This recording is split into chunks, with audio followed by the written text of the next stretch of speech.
So the first speaker we have today is Bob Jones. He's working at this scientific island near Switzerland, which is called CERN. And he's heavily involved in numerous grid projects, of course also in EGE. And yeah, he will give us a first example of how to use academic identities for. Please, Bob. Thanks. So, good morning, everybody. I hope this is working now.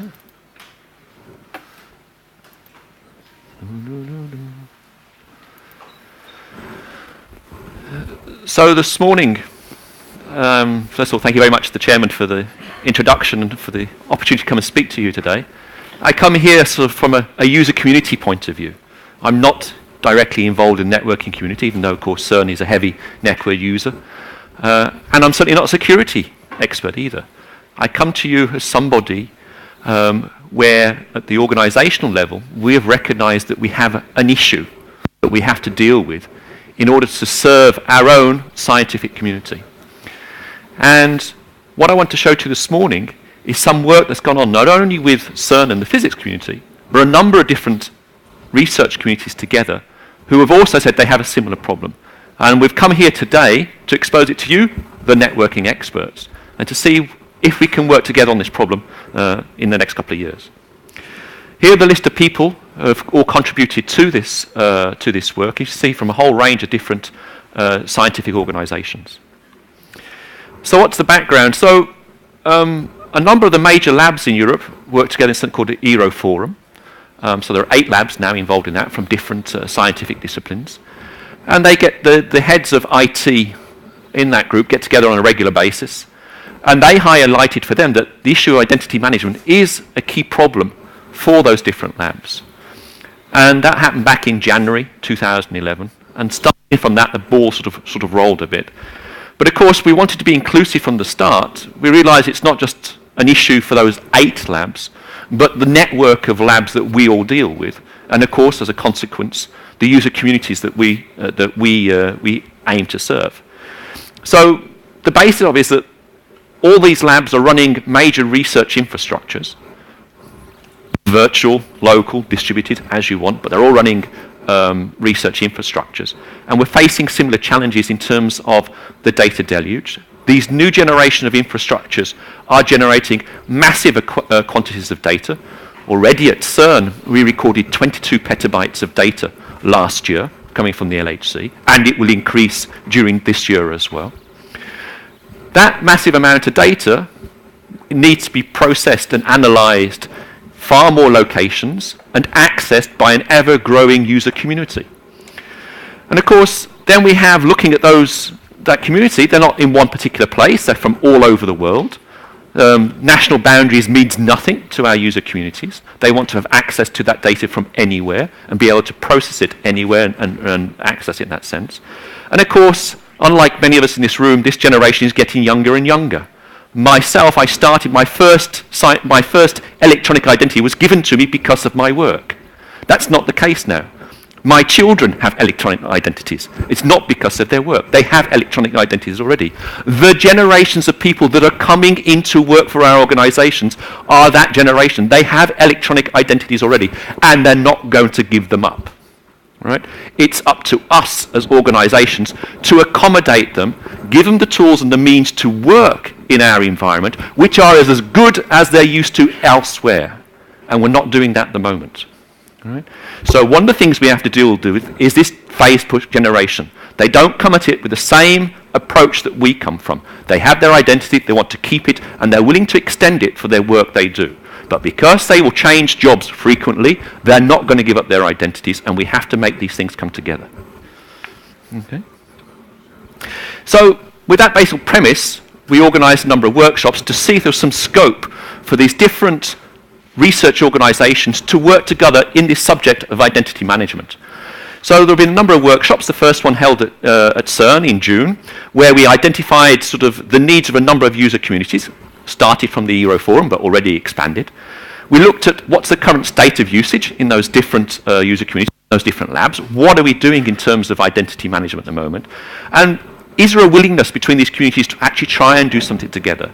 And Thankfully, those points were sort of addressed, and there was forward. So then STF Rutherford in the UK, from the climate science point of view, they accepted to host the next workshop where we looked at what are the different use cases, what are the key aspects for each of those different user communities or labs that are key that we have to address if we want to see this idea of federated identity management take hold and really become something useful for them. And try and develop a common vision out of that. And then we set up sort of contacts inside of each of the communities which would represent those communities and take the work forward. So then we started to put together a common paper, and you'll see that paper later. And then because all these user communities and these labs are global, we felt it was very important that we not only have a European context, but understand how our colleagues in other around the world can work with us as well. So the next workshop was held in Taipei, and there we sort of got some input from our Asian colleagues and the work they're doing, and sort of refined the vision and came up with a set of recommendations for all the different stakeholders about how we can go forward and get this work become reality at some point. The next one is going to be hosted by the humanities. We're going around each of the user communities and getting them to host the workshop. That one in the Netherlands on the 21st, 22nd of June. You can sign up for it if you want to come along. There's a draft agenda there already. So out of that, we did produce a common paper. We've made that available. You'll find that attached to the Torino website. A reference there. It's in an open access repository as well. And basically, in that paper, what you see are sort of what we consider to be the key requirements from our research communities in terms of identity management, the status of the activities that are going on in each of those, and what we see as the important use cases, looking forward to the future, the next couple of years. And then our attempt at trying to put down a common vision of what we're expecting from federated identity management. We've got a sort of Strawman roadmap there as well, so a few key steps that we think are going to be necessary in order to get identity management adopted, and a set of recommendations for the different stakeholder groups, and I'll go through some of those now with you. So these are different communities are represented there, sort of photon neutron facilities. So we have PSI, we have the labs in Grenoble and around Europe, and of course in the UK as well. And then of course social science and humanities. The humanities guys from Clarion and so on are doing a lot of work with us. High-energy physics, of course, for CERN. And I highlight, if you want to know more about what we're doing sort of in that area in terms of work at CERN, David Foster, the Deputy Head of IT, will be presenting tomorrow afternoon. Atmospheric science and bioinformatics. Andrew Lyle, I think, is on the agenda as well in that same session. You can go and see what's happening there as well. And then, of course, fusion energy. So there's a whole range of different communities, and they each have slightly different needs, but we've managed to come together with a common set which we think are at the base of all the things. So if I read out the vision for you, this is it in sort of, we've done a lot of work, you might want to change a few words, but we did a lot of work trying to get the wording right on this. So it's a common policy and trust framework for identity management based on the existing structures and federations either presently in use by or available to the communities. So let's just look at that part first, right? Existing structures. These guys, as I said, are already using different infrastructures. If you look at the physics community, we use PK X509 as part of the LHC computing grid, which works very well, very widely distributed, but is not been adopted by much other communities beyond us, and there are issues in terms of usability and so on. So we'd like to move beyond that, but it has to go and somehow work with our existing infrastructure. We have federations, IGTF, for example, is where we set up the federations there. That's been very useful. How can the work of IGTF be built on in the future and extended for more different communities, different applications? And of course, the question of transition is very important for us. We can't stop what we have today and jump. Think of the first plenary talk this morning about IPv4 and IPv6. We're in the same situation. We can't switch off what we have already today. It's got to operate, but we want to transition to sort of federated identity management. So this framework must provide researchers with unique electronic identities authenticated in multiple administrative domains and across national boundaries that can be used together with community-defined attributes to authorize access to digital resources. So again, you see the whole question of, one, it goes across national boundaries. Two, they are not all controlled by single identity providers. There will be multiple identity providers. And another element is not always visible, I think, when we look at the different technologies available to us. The user communities themselves will want to also have a mechanism for introducing attributes. Let me give you an example. CERN is a hosting lab. We can provide identities for our users. There are service providers. CERN can be one of them. The infrastructure that we use for the grid infrastructure, they're all service providers for storing and processing data, if you want. But that is used by a number of LHC experiments. For example, the Atlas experiment has 3,000 people working on it. There is a secretariat for the Atlas experiment itself, and it keeps its own user directory of everybody involved in the experiment, right? And they determine who's in the experiment. We don't. They determine it. They're a big enough structure in their own right. So we have to find a mechanism by which the Atlas Secretariat can state who is really part of that experiment, even if they're an employee for CERN, and even if they're using CERN resources. So you understand the situation. We have this third party that has to be involved there as well. So coming up, look at the recommendations. The 3 set recommendations are laid out in the paper. For the research communities ourselves, things we have to do to get our own house in order to work in this direction. For the technology providers, we're trying to be as technology neutral as possible. We understand there's lots of different technologies out there. Some of them competing, some of them work together, but we want to stay above the technology argument and highlight what are the key elements that are important for us. And of course, points for the funding agencies, if they want to see these research infrastructures and user communities being able to use such an infrastructure in the networked infrastructure in the future, these are where we should focus some of their funding and directions. So one thing first of all is we've got to redo a risk analysis. For us to have this accepted by the security staff, think now of what Nicole Harris said this morning. This is related to this as well. If we want to have the security staff at different labs, CERN, EMBL, and so on, if you want to have their security staff accept this, we're going to have to do a risk analysis to understand what it would really imply if we were to introduce federated identity management. That's the only way we can convince these guys that we've got to go in that direction. So we've got to prioritize the various risks. What happens if we introduce malicious identity providers? What impact could that have on our infrastructure and so on? We have the situation in the grid infrastructure today that we're using with X509 certificates where we can revoke access to those things as well. So the situations have to be taken into account. Okay? And we have to somehow work with the technology providers, the identity providers, the service providers to do this risk analysis and analyze the results to improve the deployed federated identity management. It's not just the technology. It's the question of how it's deployed, how it's operated, how it's managed, and so on. It's not just a technological question. Okay? Particularly important for the life sciences community. Andrew Lyle, as I said, has been an author on this paper. He's from EBI in Cambridge, where they hold some of Europe's largest sort of bioinformatics data sets. Some of those have different access models to them, but there are often data access committees associated with that. Because some of it is personal data, there's essentially an ethical committee that has to sit with them and decide who can have access to that data, right? So somehow we have to make sure that we can satisfy the needs of those data access committees if we're going to use federated identity management, all right? So if we want to see this idea propagate and be used more widely, we have to make sure that we integrate with these different requirements and these different needs. And life sciences has some particularly well-defined processes in place, and federated identity management is going to have to fit in with that. Okay? The question of level assurance concerning people's identity is not going to be legally acceptable if the services distributes sensitive data. All right? One-size-fits-all level of assurance is not going to work. All right? That's already clear inside when you talk to the guys at EMBL and EBI themselves. It's also clear when you talk to some of the user communities as well. Right? So that has to be somehow integrated, again, not only into the technology, but the operations and process as well.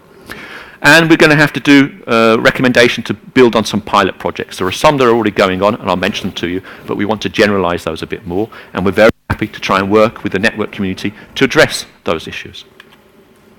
For the technology providers, the key point for us, even because looking inside the labs, we don't all do this ourselves at the moment, separation of authorization and authentication. It really has to be seen as two logically separated steps. And also, as I mentioned earlier, in the case of the Atlas experiment, just as one example, there are many other examples, the external attribute authorities managed by the research community itself. We have to allow that to be integrated in some means as well. Credential revocation. So, as I said, you must be able to revoke the access that's provided by an SP, so that you can stop having access if he thinks it's malicious use or misuse and things like that. An attribute delegation to the research community. That's very important for us there as well. Again, coming back to the levels of security and the essential for the federated identity management systems are reused across multiple domains and communities. We want to avoid the situation where each of these user communities and each of these research infrastructures, each of these S3 projects builds their own system. If we do that, if that's the way it goes, then we've failed, all right? From your point of view and from ours as well. We want to benefit from each other's work, get a common base. Of course, there are going to be specifics for each of those communities, each of those S3 projects, but we want to have a common base to it. Okay. In terms of the funding agencies, first of all, very easy to say, but we need a clear funding model and with an appropriate governance structure. So the key questions that have to be answered here, because again, these research infrastructures, these user communities, they're funded for many, many years, decades at time. The LHC itself is going to run for 20 years. We can't rely on something which is only going to be in place for 2 years. We've got to make sure that it's something there over long term. So we need to know who's going to pay for what. We understand these things are not for free. There is a cost involved. We have to work out a funding model to understand who is going to be prepared to pay for what services, on what basis, yeah? And who manages the services, and then who decides who's in and who's out. These are all key questions that have to be part of this governance model if it's going to get accepted. The whole question here of inter-federation relations is very important, and as far as we can see, is not adequately addressed in the model that exists today.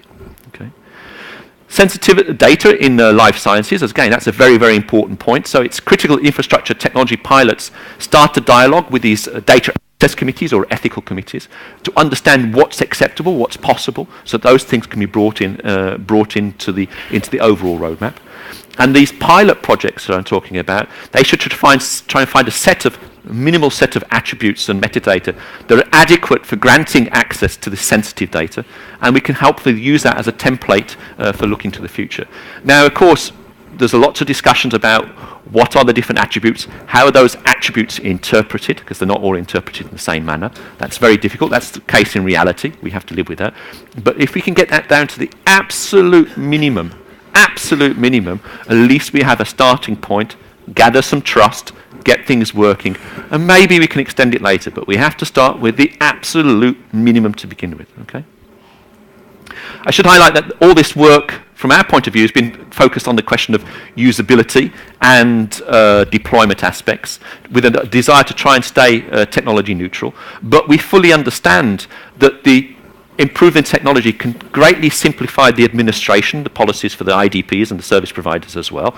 And if you can simplify it, you can reduce the cost. So we go all the way back to the funding model as well. Okay, and when it comes to funding federated identity management technologies in the future, that should be focused on solving the problems that are described here. From our point of view, if you want to have these federated identity management systems used by these large research communities in the future, focus on these problems. Don't go and solve some other problems instead, because we just won't adopt it. Okay.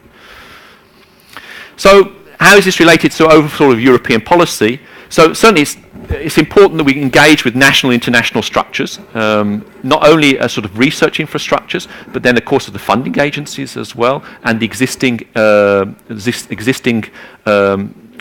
relations that there are, for example, inside Terina, which bring together the NRENs. That's why we're here today. We've had a fantastic occasion to talk to you as a group. Similar things like IGTF and so on, the standards bodies as well. How can we work with these guys to see what can happen with those? And, of course, what I wanted to say is that even though we've talked about a number of user communities here today, we understand that it's potentially got a lot wider impact.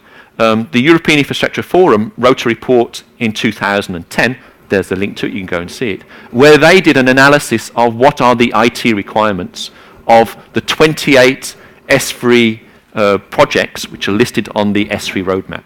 Now, they may not all appear or become built, but a good proportion of them hopefully will. And out of that, you see that it was consistently, from all of them, they highlighted identity management and single sign-on as a requirement for all of those S3 projects. So solving the problem, working with those communities that are listed in these workshops at the moment, is potentially beneficial because it can be used by a far wider community, not only in Europe, but across the world as well. Looking more at policy as well, there's the E-Infrastructure Reflection Group. So here they have national representatives nominated by ministries in each country. They come together and try and define the policy inside Europe for basically ICT in general.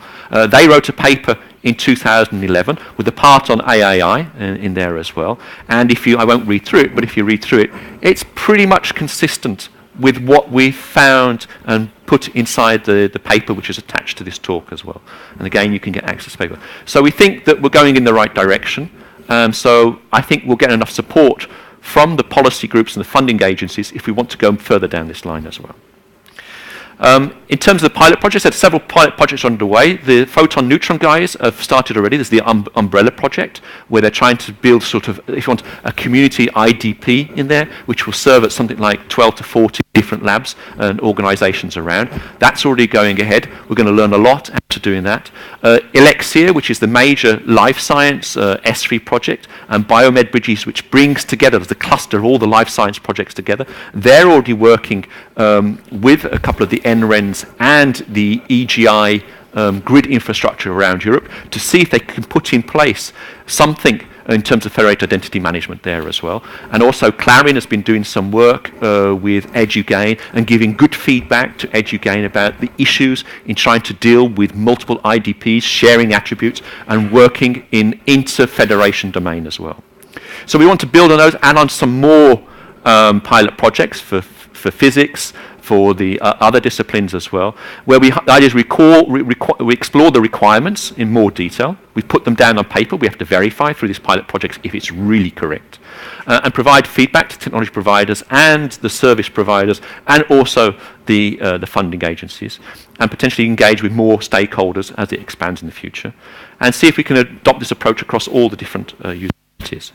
So I'll just finish by summarizing for me what I think its relevance of this is for the network community. The GEON expert group wrote a very good paper on the vision for 2020, and the EIRG reacted to it. And I put down the reaction to it because for me, the two paragraphs summarize very much our thoughts as well when we wrote this paper going forward, in terms of we're looking to the future of how we can do this development. We think we've got a key set of requirements which offer sort of a good input for the network community, in particular for REFEDs, and there was a meeting on Sunday, and there's a lot of discussion going on there and ideas of how we can carry on in the future. We're also providing feedback on EduGain, and we want to carry on doing that as well. And we think this work here offers opportunity for the network community to work with the research communities on a number of those pilot projects. Thank you very much.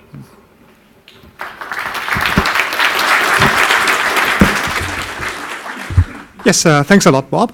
So are there any questions, maybe? Thought so.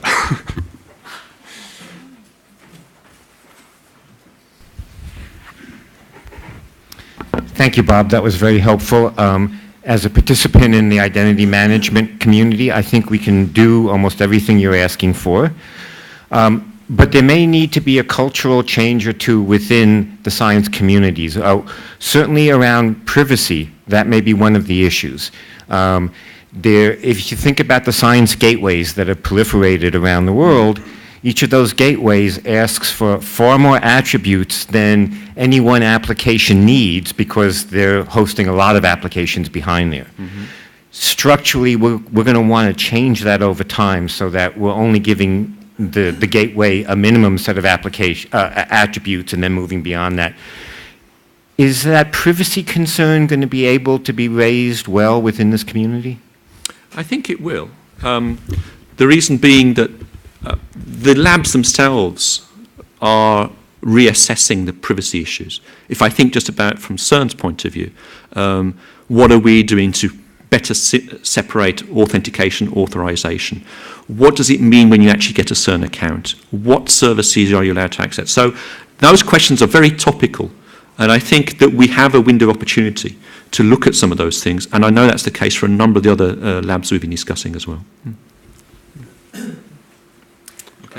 Okay, any further questions? Yes. I'm trying to use it. I'm not sure if this works. Oh, Yeah. it seems to work. So I think what you should do, you should really consider forming an e-science federation, a relying party federation, and act as a group when you negotiate, because it is a negotiation, with the NREN federations that are typically IDP heavy and IDP driven. Mm-hmm. And by doing that, you will sort of present a much bigger target for the NRENs to talk to. And I've said this before in other contexts. The primary sort of motivation for what we do in a lot of the NREN IDP and in the NREN federation space is to sort of shoot at a cloud target, a cloud service target that is mostly about delivering services to students. And in that context, the e-science community is so tiny that they're almost not noticed, and in sheer numbers, right? And by sort of banding together and forming a larger target, this is going to be a lot easier. Mm-hmm. That's a good point. That was sort of one of the origins of coming along to come up with this common paper. Formally, where we go next is a good question. You raised the point of cloud computing. Many of those labs are also very much interested in it, and we also see federated identity management as very important in that context as well, because the way we see it, and we'll be covering that this afternoon, work that's gone on between ESA, CERN, and EMBL in the context of Helix Nebula, we see it very much as a hybrid environment where we will have privately owned data centers and publicly owned data centers, and we want to be able to share identities across that hybrid infrastructure as well. Right, and I was actually not using cloud in that sense, but right. The other point I was going to make is that when you sort of a couple of slides back at the beginning, you're talking about having a common trust infrastructure, a trust framework for all of these science communities, and I think it is slightly wrong. I think what you want to do is to have a common set of requirements for trust frameworks, mm-hmm. because the NREN federations are out there. They are more or less operating towards a single goal in terms of trust frameworks, but they're all not there. What they do need is a clear set of requirements in terms of standardized trust framework models. You know, they want to know what LOA you want to be at, really, and they want to know the answer to that question in sort of some standardized set of terms. For you to establish a trust framework sort of implies you managing the identities too, and I don't think you want to do that long term. I understand your point, and yes, it's not going to be unique in that case. One thing, as I said, I mentioned earlier, I'd come back to is we would like to see more of an emphasis on inter-federation operation as well. That's essential for all these e-science communities. Amen. Yeah. Okay, we might have time for one quick question. If not, I have the quick question. So, will I at some point be able to use my Gmail account to control the LHC, assuming that I have a degree in physics and I'm authorized to do it? So this is a rhetorical question, right? No, you cannot use your Gmail account to access the LHC. No, and you will not be able to. I will not ever, I suppose. So when you talked about Facebook generation, people might come with this expectation, you know. Yes, but again, that's level of assurance and the authorization that will go in corresponds to that level of assurance. Your Gmail account for us is extremely low level in terms of assurance, and we will not give you access to essential equipment or critical functions. Yeah? Okay. Okay, so our next speaker is now speaking from a bit of a different angle. We now heard user communities. Our next speaker is an IDP. Well, he's not personally an IDP, he operates one. It is Jim Besney from the University of Illinois, and he's leading the CILogon project, which can issue identities. And as the leader of the project, unsurprisingly, his talk is about CILogon. So the stage is yours. Thank you, Stefan. Hi, everyone. It's my pleasure to be here and speak to you this morning. So let me start with the goal of our project. Our goal is to enable campus logon, federated logon to research infrastructure, which in the US we call cyber infrastructure. We want to enable researchers to use their existing security credentials that they have at their home institution, the username and password that they already have, rather than giving them out some additional username and password.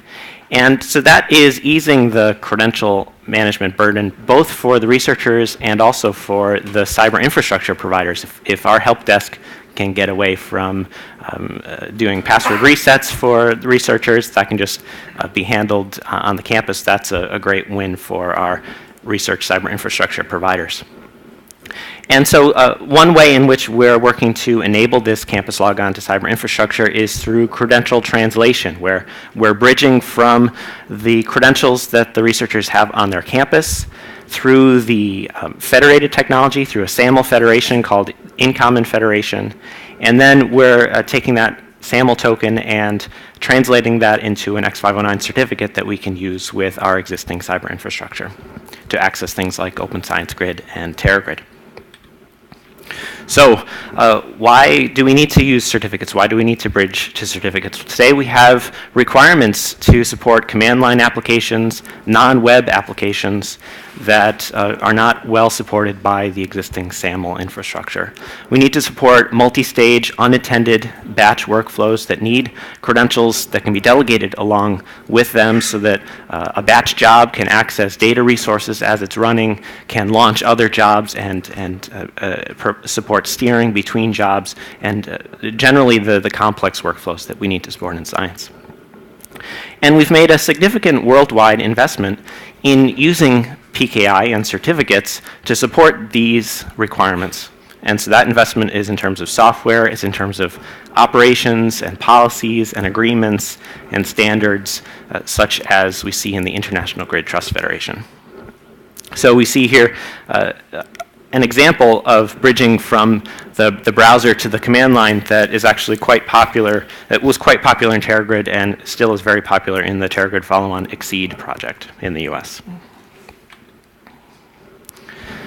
So on the flip side, why am I so interested in in-common? Well, this is the standard way that I can get access to the campus identities. In-common is the Federation for US Research and Education, providing higher education, and the partners with a common trust framework for access to online resources. And we see a very healthy growth in in-common participation through the years.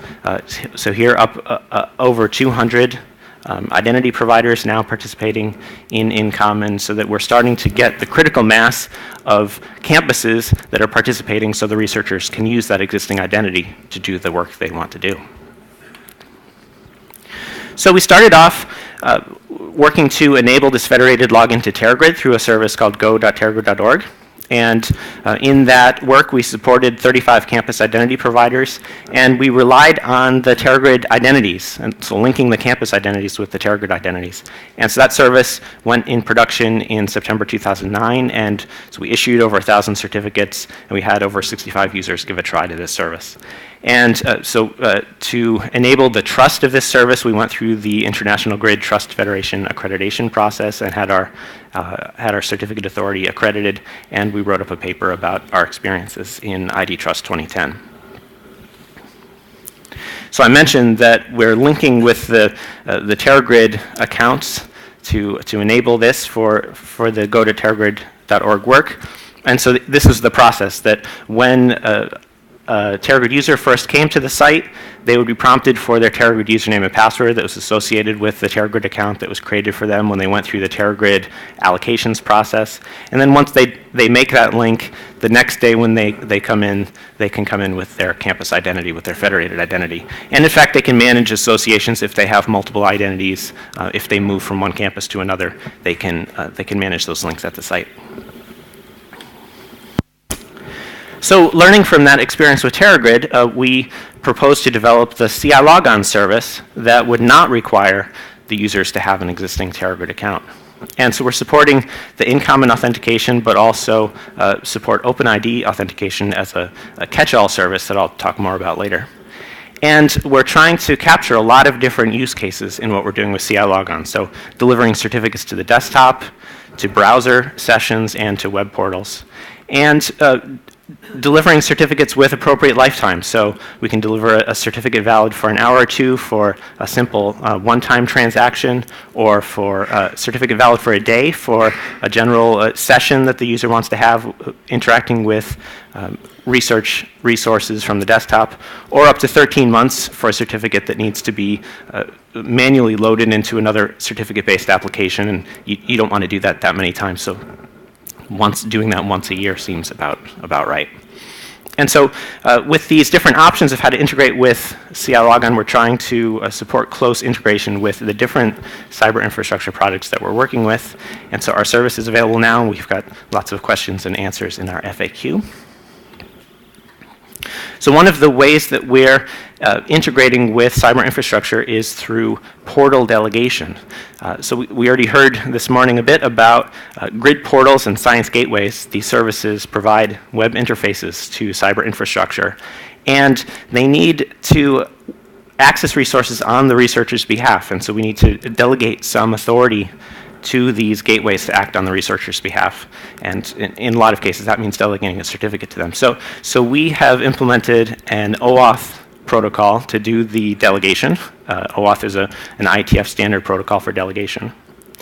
And so that allows the user to approve a delegation of their rights from the CILogon certificate authority to the portal that the user is using, so that the portal can access resources on his or her behalf.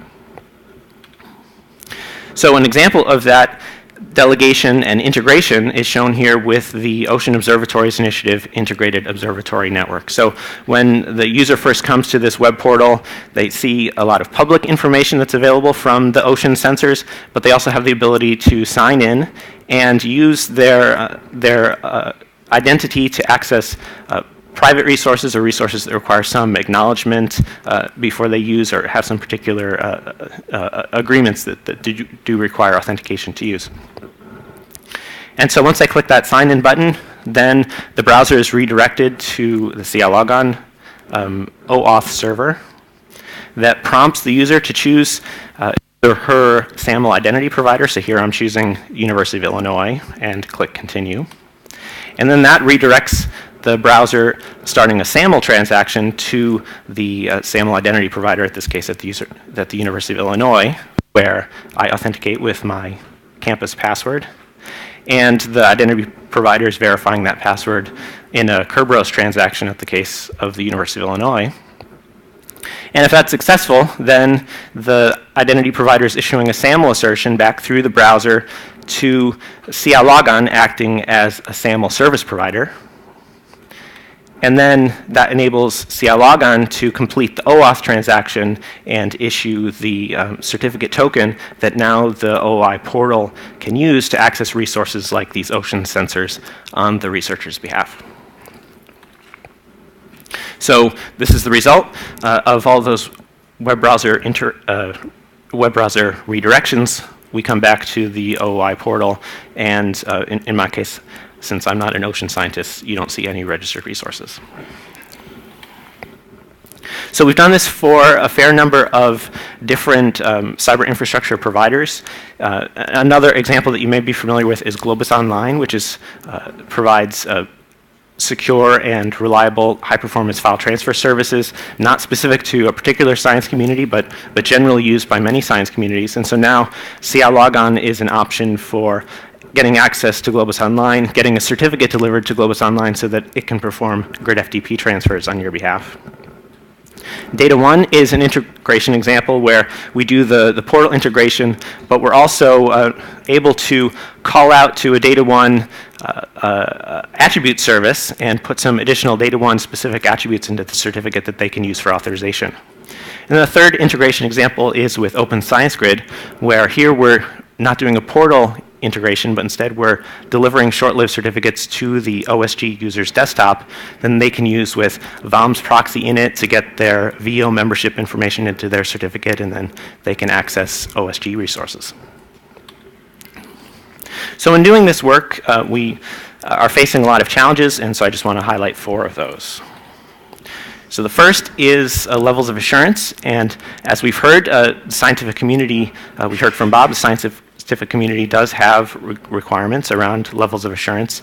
We see supercomputers in the US that are now requiring two-factor authentication, specifically one-time password authentication, and this is in reaction to a lot of password harvesting and private key harvesting attacks that we've seen over the years.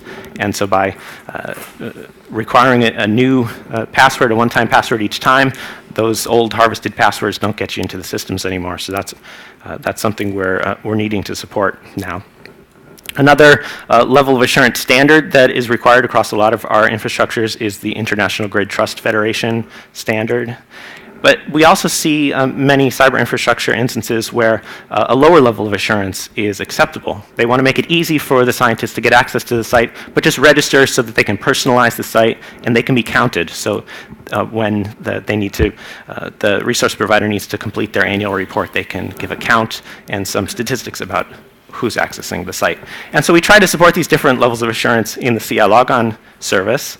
I mentioned we support OpenID, and that gives a level 1 level of assurance, and we support the 3 OpenID providers that have gone through the certification process with the US government to reach that level 1 level of assurance. That's Google, VeriSign, and PayPal. And we also support for level 2 the InCommon Silver level of assurance that I'll talk a bit more in a future slide. And we also support the InCommon Basic level of assurance, which is just all InCommon identity providers are supported in that case. And so then we try to match that with the requirements of the cyber infrastructure. So more about our International Grid Trust Federation integration. So we built up our certificate authority that does that translation from the SAML to issuing a certificate with the IGTF requirements in mind for operations and key management, and so that we could go through the IGTF certification process. But our challenge was that we didn't want to do our own subscriber identity vetting, because then that requires the researcher to go through an extra process, but we want to rely on the campuses for the existing identities that the researchers have on the campus. To do so, we need some minimum standards for the campus practices that we can present to the International Grid Trust Federation and they can accept. And our approach is to rely on the InCommon Identity Assurance Program and their silver level that corresponds to level 2 in the NIST levels of assurance to do that. And so we've gone through the IGTF accreditation process for the CILogon Silver CA that uses those InCommon Silver identities. And so we're eagerly awaiting some InCommon Silver campuses to reach that level. We were hoping for some to reach it in fall 2011, but we're real hopeful for fall 2012 now. But we're also operating today with CILogon Basic and OpenID CA instances for those cases where the IGTF level is not required for access to the resources. I mentioned that we have a lot of requirements for supporting non-browser apps, but and so when we go to the researcher and say, well, the first step is to use your browser to log into CILogon, they said, well, I thought the whole point was non-browser apps. So our first option for that was, okay, you start in the browser, you do your browser-based SAML or OpenID authentication, you get a URL for the certificate download, and you can use curl to pull down your certificate, or we can launch Java Web Start like we're doing in the Open Science Grid case, and then you've got your certificate outside the browser that you can use for the non-browser interactions. But unfortunately, it still does require the researcher to start with a browser. So we're really pushing adoption of the SAML enhanced client or proxy method of authentication. It allows you to do a SAML authentication outside the browser. And so we're starting to see adoption of SAML ECP at InCommon campuses, and so we've successfully tested with Washington and UChicago and also some science IDPs, LIGO and LTER. So we're keeping a web page up to date on our status on that at cilogon.org/ECP. So just as an example, you can start at your desktop, you download a very simple Perl client from the CILogon site, and you run the Perl client, choose your identity provider, give your username and password for that identity provider, and now you've got a certificate. And you can do grid things with that. You can do a grid proxy init and a GSI SSH, or any other standard commands that take a standard X509 certificate. So another challenge that we have is enabling use of hopefully large number of identity providers with the CILogon service provider. And this is a challenge that many SAML service providers like CILogon face. It's difficult because we don't have a contract with the identity providers. We have a relatively small number of users on a large number of campuses. And so we had Leif observing that it's not, we're a small population for each of the campuses, and it's in some cases difficult to get the campus's attention. But we do need the campuses to approve the release of some attributes to enable our access. And so in the CILogon case, we need to know the user's name and email address and have an identifier for the user. And so that comes up against privacy policies, and so that these policies can differ for students versus faculty or staff. And how can we scale this so that it's not a manual process for each identity provider? And the whole goal then is to get this onboarding process working so we don't see web pages like this that I see when I try to log into different sites with my University of Illinois credentials. I see an exception or an error page that says, contact your central university IT and get this worked out. And so then we go back and forth with a lot of email, and they say, okay, we'll roll this out in the next production update in 2 weeks from now. I said, well, I want to get work done today. So our approach for the CILogon service is to try and avoid having those errors by making sure that the identity provider is going to work with CILogon if it's presented on that list of identity providers on our front page. So we provide a separate test IDP app that the IDP operator can use to verify that the attributes are being released and they meet all our requirements. And so if they see the green checkbox, they can click that add your IDP to the CILogon service button, and that will allow their identity provider to show up on the CILogon front page without any interaction with us from CILogon. So we try to make it as easy as we can for the IDP operators to enable their users to get access to the research services. So what happens when a user shows up and their institution is not listed yet on that IDP list? Could be that they haven't yet done that onboarding process with CILogon. It could be that their institution hasn't yet joined the federation or hasn't yet become operational with their SAML identity provider. So what we have on the TerraGrid case and moving forward in Exceed is, well, we're still giving out accounts. We're still giving out research accounts. And so if you can't use your campus account, you can use your TerraGrid specific account, your Exceed specific account.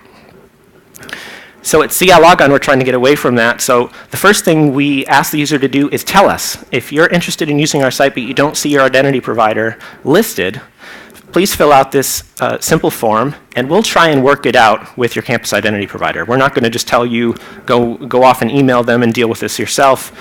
We try to talk the technology with the IDP operators, get that all worked out, and then hopefully fairly soon get back to the researcher with an email saying, okay, we're ready for you to try again.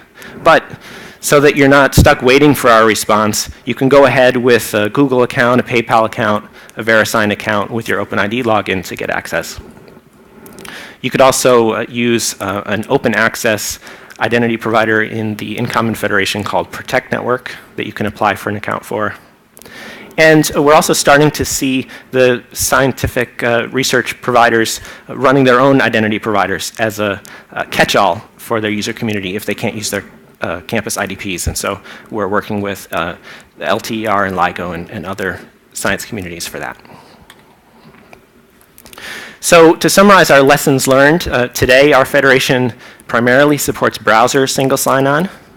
And so a bridge from the browser authentication method to X509, which can work outside the browser, is helpful for supporting non-web apps. And CILogon isn't alone in providing a bridge like that. We see other certificate services in the International Grid Trust Federation accepting the SAML authentication to issue certificates for use on the grid and other research cyber infrastructure, such as the TRENA certificate service.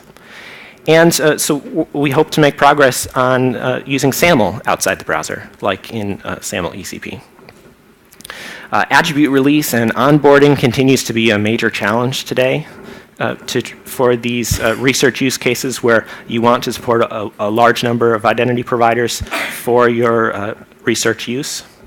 And so InCommon is working on a new effort to address this challenge where the Federation itself can vet the service provider and say that this is a research and scholarship service provider that appropriately uses attributes. And so with that basic level of Federation vetting, we hope that the identity providers will be more willing to work with those service providers and not have to do so much individual interaction themselves between the service providers and the identity providers. And then last, when that doesn't work out yet, we still have the need for catch-alls, and what we're seeing today is that Google is 99 out of 100 the most popular choice of our users to access our site. So I want to highlight 3 other pieces of work that aren't completely specific to CILogon. The first is a nice document called a roadmap for using NSF cyber infrastructure with InCommon that I think is not completely specific to NSF cyber infrastructure, but I think has lessons more broadly for research cyber infrastructure. And so it talks about what CILogon can do, but it also talks about other approaches and generally what you should consider as you're planning to use federated login for research cyber infrastructure. Bob mentioned the importance of risk analysis when using federated identity management, and we did go through an exercise with LIGO to document benefits and risks for identity federation. And we really wanted to consider both the risk of federated identity, but also the risks of continuing to issue your own research infrastructure identities. Because there's benefits and risks on both sides, so it's not always only added risks by moving to federated identity. And lastly, operationally, incident response is very important to our communities, and so we've worked on policies for federated security incident response between federations and grid providers and other cyber infrastructure providers. So there's a link there to the work we've done on that. So thank you. There's more information on our website and our FAQ, and happy to get email comments and requests, but I think I have time for questions also.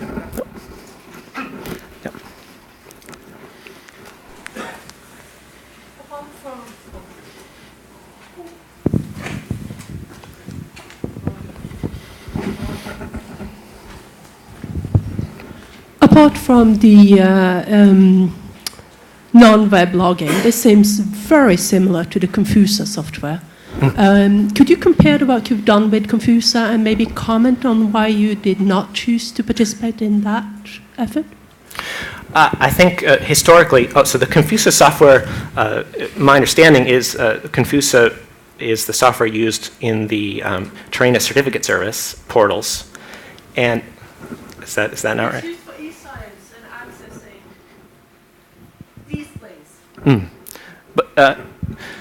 So historically, we were CILogon was being developed at about the same time as Confusa, and so I certainly, when people come to CILogon, I point to Confusa as another example, and a good example of a nice software product that someone else can install. Whereas CILogon, we're primarily a service, so I guess in part it's historical accident. We've done some things with our OAuth interface and our support for short-lived certificates that I don't yet see in Confusa, but I think we should. Yeah. So so we should make sure that we're doing things the same way, so we're compatible, and eventually maybe CILogon could adopt the Confusa software.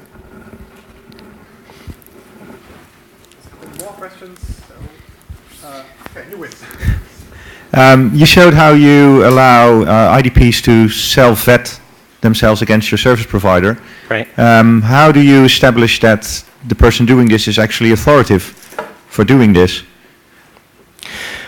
I guess strictly speaking, they don't. It doesn't require any authority. If the IDP has an attribute release policy that does allow those attributes to be released, then any user of that IDP could sign up for the service. And I don't see that as a policy violation. Just generally, we like the IDP operator to do it because it doesn't usually work the first time, and so the IDP operator will need to debug it or make some policy change. But I think, especially for expert users, they could go ahead and try and see if it's going to work. Then we just need one user to be willing to see the error. But if it works, confirm that it works okay, and then all the other users can come in. Okay, if this is your approach, why not simply load all IDPs into your configuration? They may not work okay, but at least they're there already. Well, I showed the errors that you see when it doesn't work. So because I think it's only the technical savvy, the federation savvy user who can deal with this when it doesn't work. And so I'm very nervous about exposing those errors to the whole user population. This is Peter from Aconet. You mentioned the importance or the growing importance of level of assurance higher than the base level, whatever you call it, and also the possibility for what do you call it, catch-all plugins, right? Social providers, blah blah.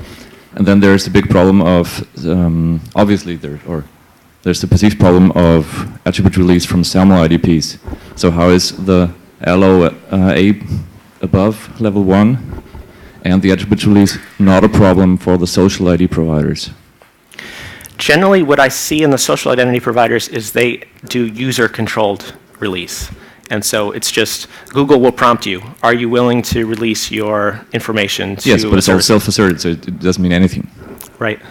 So how is that equivalent to a SAML2 IDP from an institution? Since you seem to accept both just as fine. Right. So the question is, if OpenID went up to level 2 so it wasn't a self-assertion, then Google would care about releasing your information. But it seems to me there's something fundamentally different about the campus is maybe more concerned about the release of the private information than Google would be. But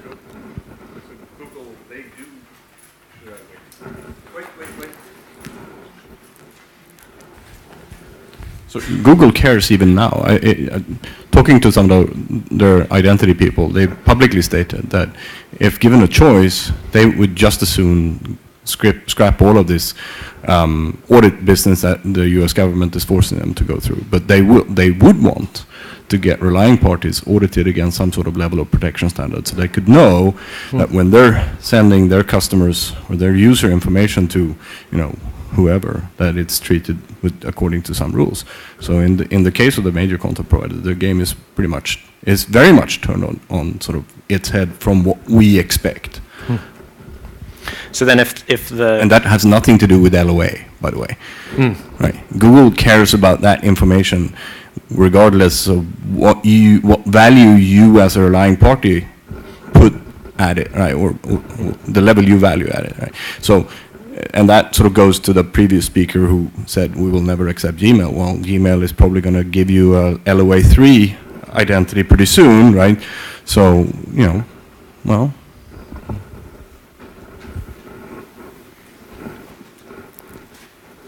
Okay, anything else? We might have 1 minute or so.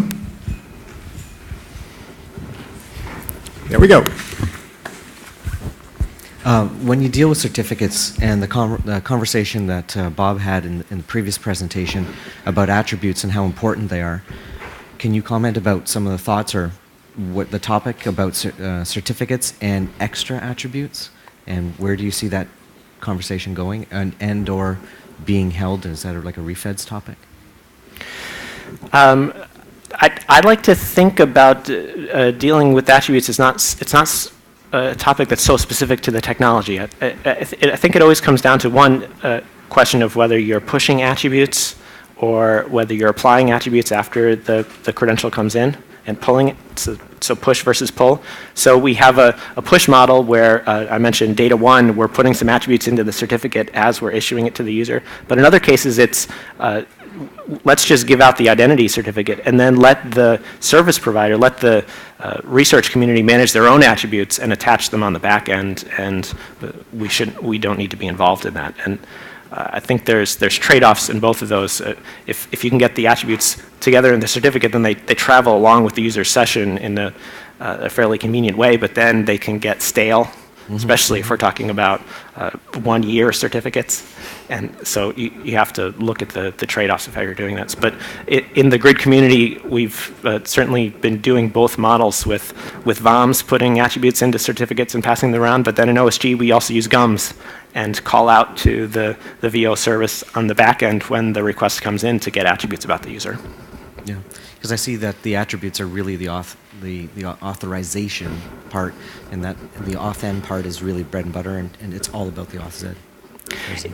It would be great if we could solve the authentication problem and get on to working on the hard problems of authorization exclusively, but it still seems we have challenges just with authentication. Okay, thanks. Okay, let's thank Jim for his talk. Thank you.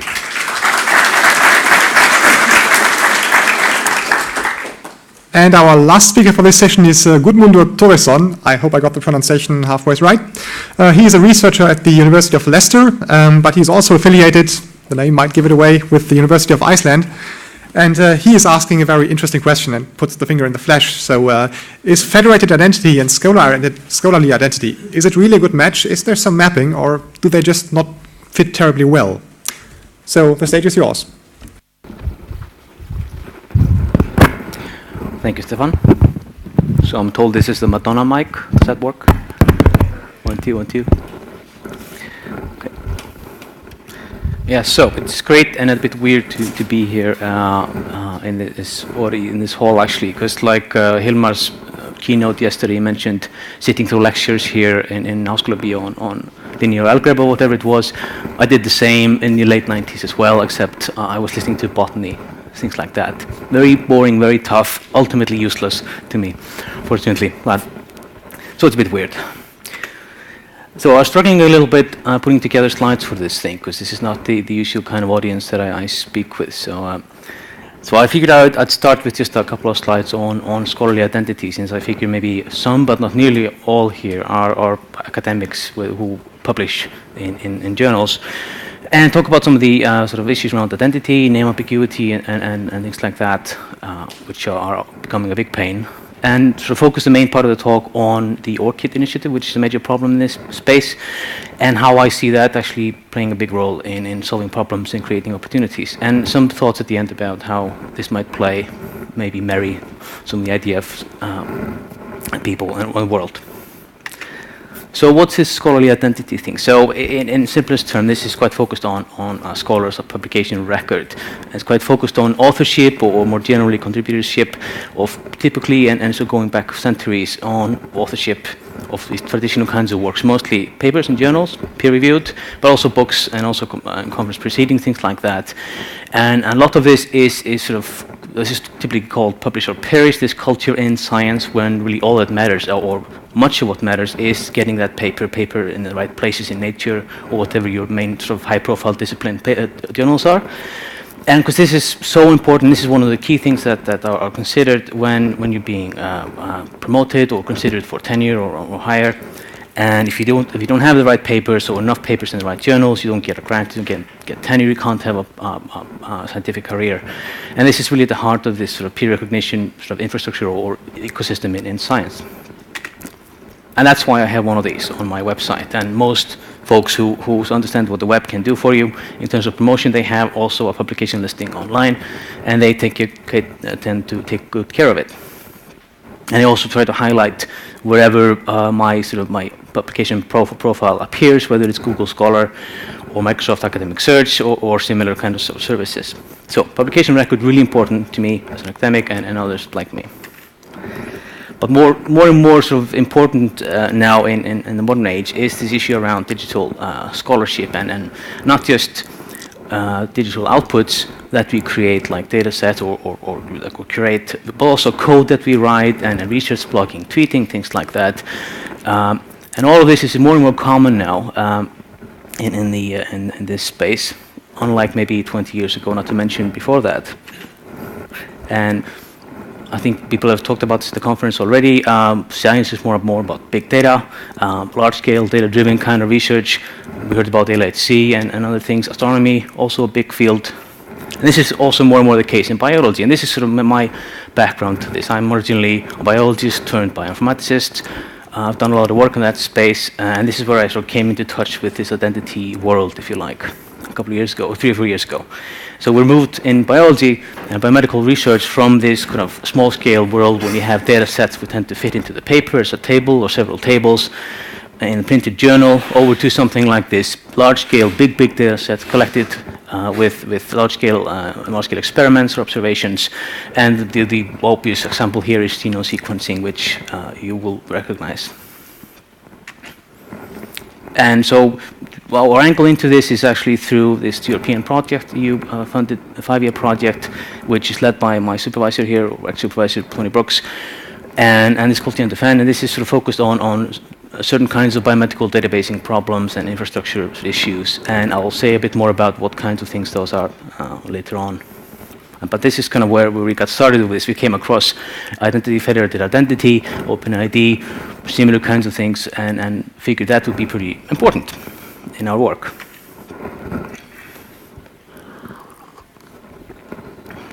And the reason why this was becoming important was because there was this increasing need to identify authors and other contributors, not only to create this link between people and the work that they contribute to, data sets, papers, whatever else, and give them credit for it, but also to enable these kinds of discovery kinds of use cases, like who figure out based on a paper who was the author and what else have they done, and I'll give a few more examples like that later on. And so I digress a little bit, but in those other points there are more about sort of how would you characterize his contributorship? Is it an author, or is it somebody who actually did the experiment, or both, or is it just a PI, etc.? And these are kinds of things that are being actively discussed in the scientific community now.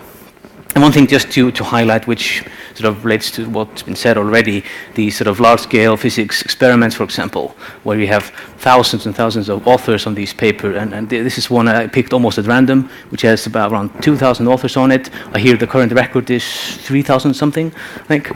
And this is on this paper in archive, and I think there's about 15 pages just listing authors from about 170 institutions, and which begs the question, what did this person number 1,743, what did they write? What does authorship mean? So I won't go into that, but it's a kind of interesting set of questions around that. So one of the two sort of main sets of issues or challenges in this space is basically the issue of names, and the fact that historically and still now people are getting tracked and linked to their publications based on their name. And their name, as you well know, tends to be not unique. And whether it's because they have a common name or some other reason, or change their name, or they get married and things like that. Or as in my case, for example, there's several variants of my name in the literature. So there's actually 3 of me in the literature, all of them they're really all just me. And just this stat here in the box, there is just pretty alarming. This is since a few years ago in the one of the bigger sort of biomedical bibliographic databases, and millions of authors are actually non-unique in that set, and this is pretty bad. And so this is sort of compounded by the fact that you have more and more of authors doing research, or people doing research and contributing to these various kinds of work, and more works are getting published, whether it's papers, data sets, or other things.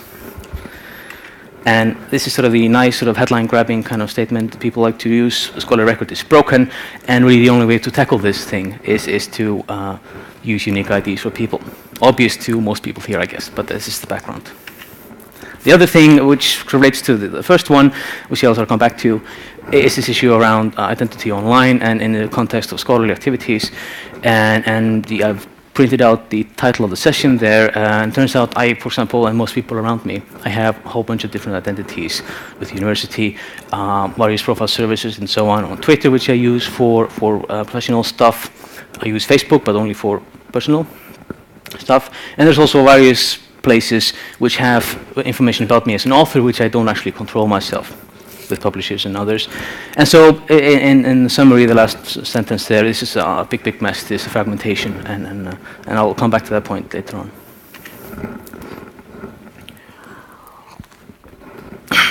So how do we tackle these problems?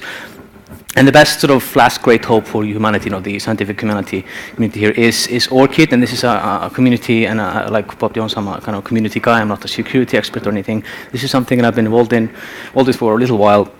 And this is a pretty high profile, probably the biggest sort of initiative of its kind in the scholarly kind of publishing sort of world. And this is a big international collaboration between stakeholders across the community, both industry and academia. And this was started a couple of years ago to deal with these problems around names and identification. And this is actually not just a ragtag collection of people or groups. This is actually not a non-profit company with the board of directors and everything. So it's a real organization. And this is really the mission statement here: deal with these issues around name ambiguity and related things by creating an infrastructure for unique IDs for authors, universal, global, international in scope. And participants, international, over 300 of them. These are organizations, companies, libraries, many others, of all different types across the world, even in South Africa and Egypt, I think, Australia, so all over the world almost. So it's quite international and diverse, very important, because science is international. And just to sort of illustrate what this is all about, these are some of the use cases that you might ring a bell with you. So, for example, if you have a work, where work is sort of historically a paper or a book, but more and more this is a data set or code or some other kind of artifact or resource that somebody has created. And so you want to know who's associated with it in some way and what have they done, and whether it's the editor or author or whatever else. Taking this a bit further, you want to know more about this particular piece of code or this data set. You want to know who compiled it or curated it or did the coding, etc. Starting from the other end, from when you have in hand a person or a name maybe, and you want to know what that person has actually done. You're trying to evaluate this person in some way, for example. You want to know what they've actually done, what have they contributed to, and what did they do. And taking this yet another step further in terms of discovery and finding out relationships, often you want to know for a given person who have they worked with, who have they co-authored, who's been done with them, who's related to them, and sort of been in touch with them professionally over time. Again, most or all of this tends to be public information, so this is not super sensitive personal stuff. This is stuff that is out there in the open, typically because they're published authors, public information by definition. And turns out there's a lot of people, a lot of stakeholders who care a great deal about these kinds of things. Publishers who deal with authors all the time, have to deal with name ambiguity, co-authorship, all kinds of things. Institutions that researchers work with and who need to measure performance of their own staff, or they need to figure out whether to hire somebody, they need to do some evaluation. Funders give researchers money, they want to know what their money is used for, and papers that come out of it, data set, etc. And also researchers and users themselves, and I'll sort of come back to that point later. And so this is all pretty important stuff and value to many people, but it's just completely mental to do this now without identifiers. So this is really the take-home message here. This is what ORCID wants to do: enable these things and fix problems and try to fix this mess.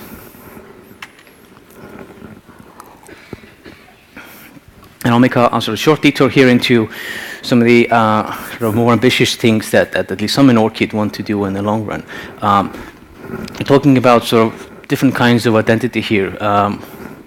Most of what I've said so far and what ORCID is doing at the moment is focused on self-asserted stuff. So when I say I publish something or I work for a university somewhere or in the past, statements that I'm making myself about myself, and there's also the organizationally asserted stuff, what the university is saying about me, or what the publisher says. The publisher says, Mehmet Orson published this paper here, or the university says he works as a postdoc for us, he does not work as a professor, he's just a postdoc, and so on. And finally, this third sort of area there, socially validated identity. So this is gets a bit more fuzzy, but goes into more like my peers saying, yes, it's actually right, he did author this paper over there, or no, he's actually a fraud, he didn't actually create this data set, this other Mehmet Orson did. So all very sort of important and interesting things, and maybe a bit get summed up by these kinds of questions there or statements there, focused on publication claims, this is sort of taken from Jeff Builders, who's was a big thinker in this, all kinds of different claims, verified claims, self-claims, etc., which I won't go into in detail. And so one of the more ambitious goals of ORCID, at least in the long run, is to try in some way to create infrastructure and tooling and also social kind of organization to take all these different kinds of identities for each and every scholar and create this sort of disambiguated single identity for that person, and whether it's automated or self-automated, and sort of trying and mesh this together somehow in a useful way. And I won't sort of go into the details of this, but I do advise you to have a look at this white paper by Geoff. I have the link over there. It's on my slides online. Pretty good read, and it's pretty good stuff. So ORCID development in terms of creating a service that can be used by the community, this is sort of quite focused now and will be for some time on this self-asserted stuff. And at the moment, this phase 1, as we call it, which is focused on that sort of thing, is scheduled to be launched in the autumn, so just a few months from now.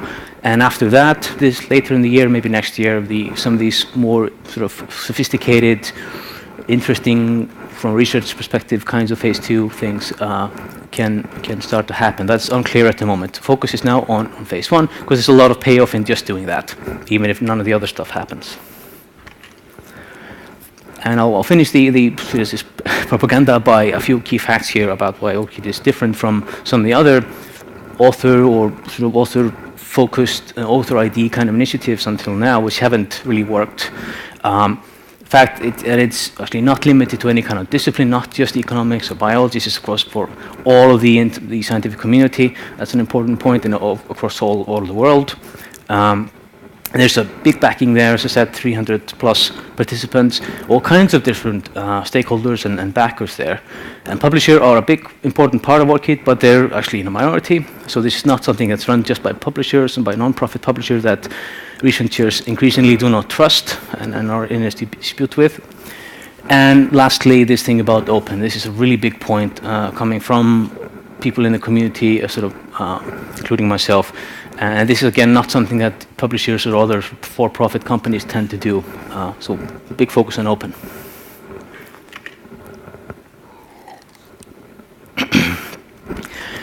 So there's two sort of main areas that I can see, and me and some others in the community see ORCID sort of making a difference, even in just the short term or in the near future. And I'm interested in myself in one of these, but not both. I'll come back to that. So in terms of uptake by what you can call the usual suspect in scholarly communication, these are the publisher funding agencies and others which have these interest in identifying their people and their collaborators and all of that. So they have this big payoff, big benefit from solving this and getting those IDs into circulation, but it takes a while for them to move and get this stuff implemented and on board. But if that happens, things can happen pretty quickly, because the publishers, for example, every year or a couple of years, or whatever, depending on the discipline, every single active researcher will have to submit a manuscript somewhere. So they'll come into contact with and be encouraged, if not required, say some, to get and sign in and use their ORCID ID, supply the ORCID ID with their paper.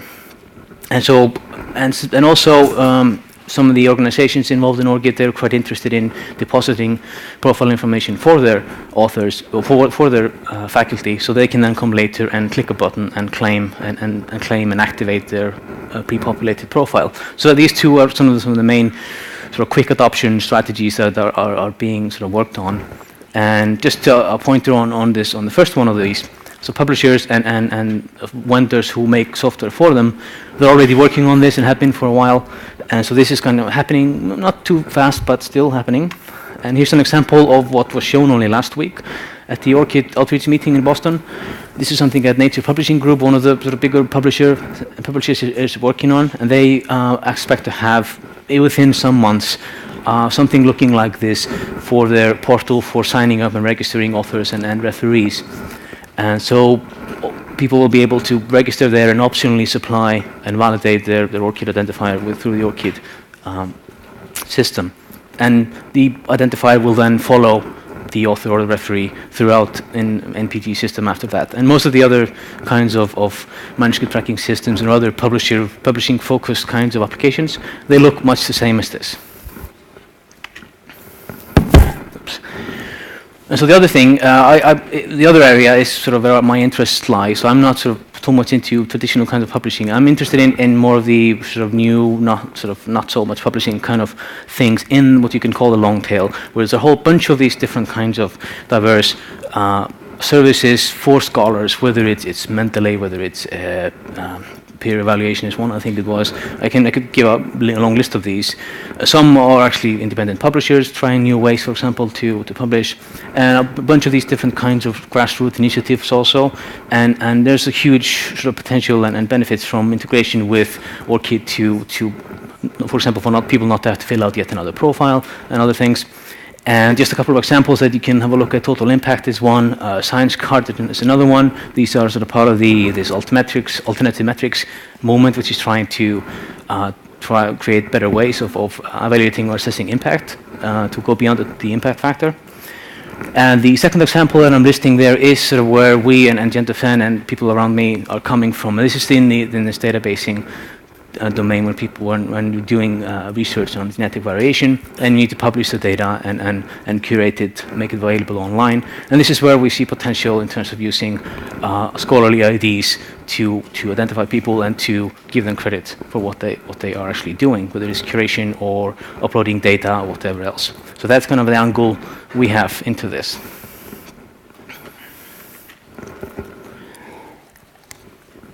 So how might this actually work? So there's a few thoughts being sort of bounced around.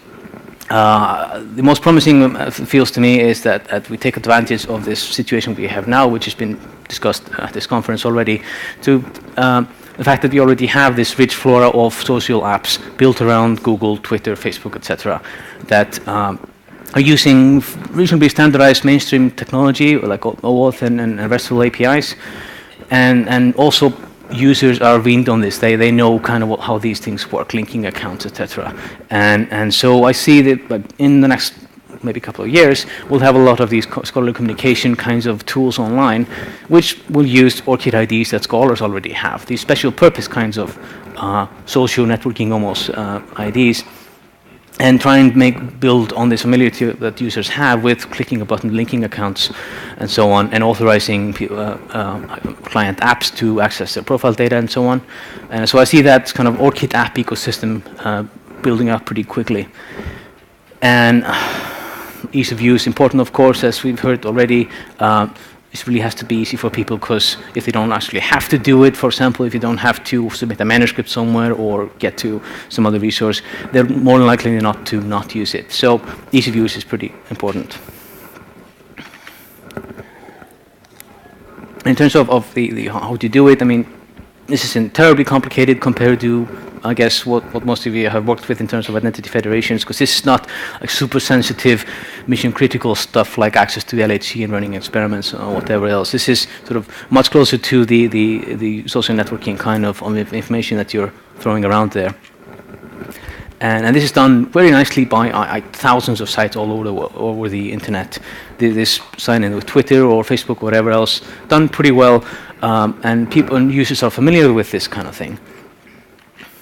And the phase 1 ORCID service will actually support this basically in much the same kind of standard way that LinkedIn, Twitter, and all these other different GitHub, these other apps actually do. And there is it's going to be and will be this simple RESTful API, for example, easy to integrate with. There will be a standard authentication kind of mechanism there, and focused on letting people link their accounts using with their ORCID ID and authorized access to their non-public data, which I won't go into here, and importantly allow external apps to actually get in and update their publication profile for them. And importantly, this will be and needs to be, at least in the kind of things that I have in mind here, user-driven. So users will choose to do this if it's useful to them and if they find value in it, or else they can just not. Wow. So as a final couple of slides, how's the time? Okay, good. I'll dig into my question time a little bit.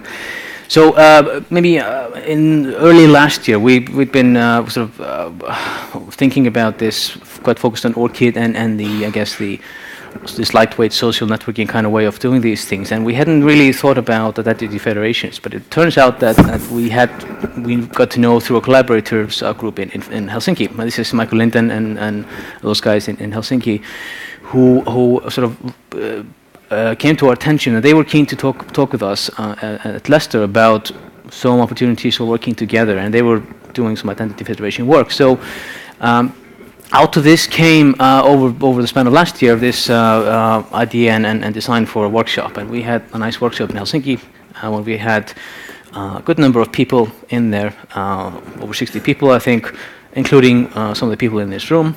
I think they had a REFETS group meeting there at the same time. So we were able to get a bunch of different people there, both from this sort of scholarly identity and ORCID side, and also from the Identity Federation side, to talk about these things and as a kind of starting step. So what I'm doing today is to try and extend that discussion now and take this bit forward. And I won't sort of go into this in any detail, but you can have a look at the report and the summary, which is available online, irishworkshop.org. And we did have in that report, and some of the things we talked about was specific things that ORCID and scholarly ID kind of community could do to collaborate with federations. And just a couple of things to highlight here, which relate to what we could maybe pilot together. I'm not, as I said before, an expert on this, but some things spring up. For example, would it be a good idea and value in, for example, ORCID having federated identity support, so people could actually log into ORCID with their institutional IDs, just like I logged into the conference website for Terena. And some benefits from this, or risks, or whatever else. And secondly, from the institution, would there be value in somehow in linking up a person's local institutional account with their ORCID profile and bring in not just the ID, but also some of the publication information and other things in that profile, and store that somehow in a standard way, especially with the author ID. So these are kinds of couple of ideas I'm throwing out there. Don't really have time to elaborate on these, but I'm happy to get feedback on both. So where do we go from here? This is a match made in heaven, or should we talk some more? At the minimum, I hope you will at least have a look at the websites, general website, the developer web portal that we launched only last week. Have a look at the sandbox, perhaps play around a bit, and continue this discussion. And I'm happy to take any content requests. I'm a kind of a community sort of guy in this project, along with another guy at Elsevier. And so this is the kind of thing I want to do. This community outreach, talk to others, and get something going. And I think I'll stop there. I'm out of time. Thanks for listening, and I'm happy to take questions.